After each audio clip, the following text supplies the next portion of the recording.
It is finally time. We are so close to the release of Sony A7 IV. Sony Alpha rumors in their latest post have said that the release can happen on 21st October, which is just 3 days away. Now we have more details and more rumors about what the A7 IV can have. My name is DSC and on this channel we talk about filmmaking, camera gear and lots of tech. And today we are going to talk about the imminent launch of the Sony A7 IV. So the wait is almost over. The A7 IV is going to have a 33 megapixel sensor, which I also covered in my last video. In comparison, the A7 III had a 24 megapixel sensor, so the sensor is a step above. A lot of things we already knew in the last video I posted. I'll link it up above, but like we knew that it is going to have 5.5 stops of IBIS, which is good and an improvement on A7 III, but also that is going to have an A7S III kind of body, which is nice and compact, and it will also have the option of adding a battery grip if you want more kind of a bulky grip in your hands when you hold the camera. So it's going to have a battery grip too, which is a nice thing because you can have the battery grip when you need it, and you can have a compact camera when you don't need it, you can just remove the battery grip. It will also have 15 stops of dynamic range.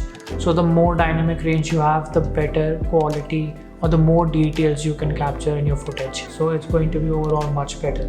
Now I'm not sure if the A7 III had a full-size HDMI, I forget, but the A7 IV, according to Sony Alpha rumor, is going to have a full-sized HDMI, which is good for me because in my last video which I made about a tablet, I'm planning to use it. It has a USB-C connection and I'm planning to use it as a monitor for my camera. Now this improvement isn't much for me, but it will have a 3.69 million dot EVF and a improved LCD.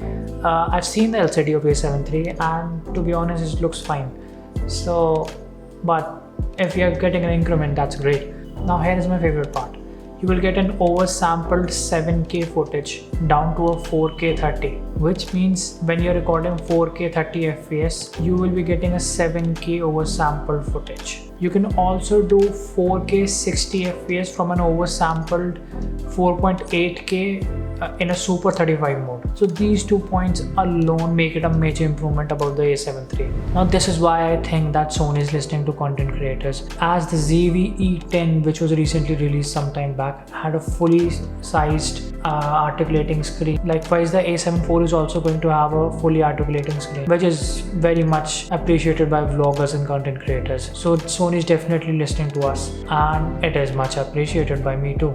Now according to Sony Alpha rumors, the A7 IV is going to take two kinds of SD cards. One is the UHS 2 SD card and the other one is the CF Express card.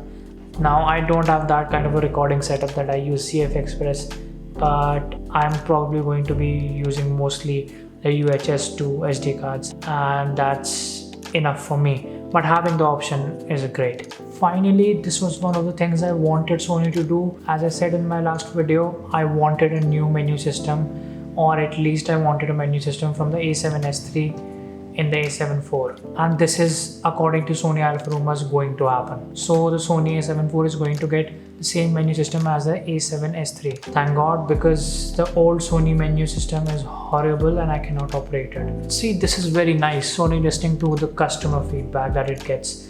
I just wish that more companies, both Canon and Nikon, also start doing something like this. And as I predicted, the A7 IV is more geared towards content creators, so they're listening to all the content creator complaints and they're fixing almost everything. I cannot find a flaw with this camera, and the rumored price is around $2,499, or which will be around 1,90,000 something rupees in India, but I'm pretty sure the launch price is going to be above 2 lakhs. With a kit combination of a lens or something, of a kit lens, it will be around 2,30,000 or something. This price thing is going to be very weird because the A7S III is right around 2,06,000 in India. So it will be interesting to see how Sony prices it. I'm pretty sure that the newer camera is going to be more expensive. Let's just wait and see what Sony does.